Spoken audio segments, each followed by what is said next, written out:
that's the plant fibers that then the top is the same. Yeah, plant fiber and then the fat. I can show you his picture there. There's some really good pictures of him. Here, and so the face is here with the front of the body going this direction. So you can see that there are trickles of blood on the arms that are crossed over the pelvis. And then there's this big blood stain here at the wrist.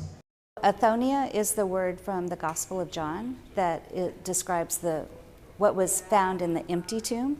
So when Peter and John came to the tomb on that first Easter morning, they went in and they saw the linen cloths lying. And so the word that John used in his gospel is Othonia. And so that's the name of our organization. It was founded in 2005 by a legionary priest. His name was Father Hector Guerra.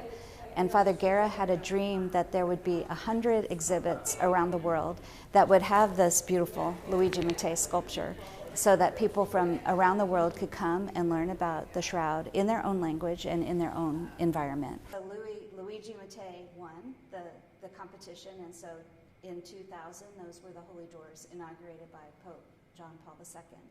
And so as you enter into St. Mary Major, I became interested in the shroud when I was a teenager growing up in Colorado, when one of the members of my church was a part of the 1978 Shroud of Turin research project team.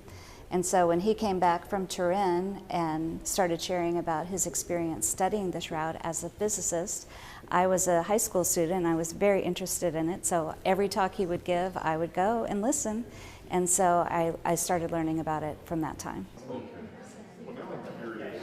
So, if I recall, they shut down the speech up here at the beginning. Yes. And then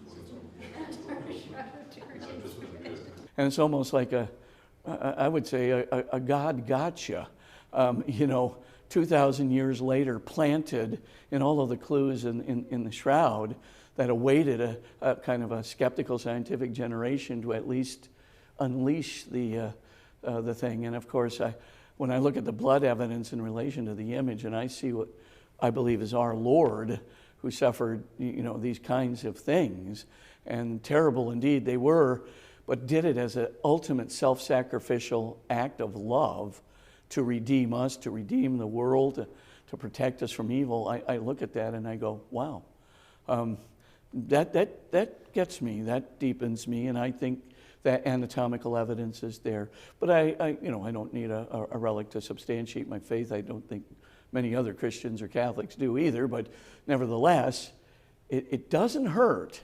The shroud is made of linen threads woven together from the fibers of the flax plant, which is known for its durability.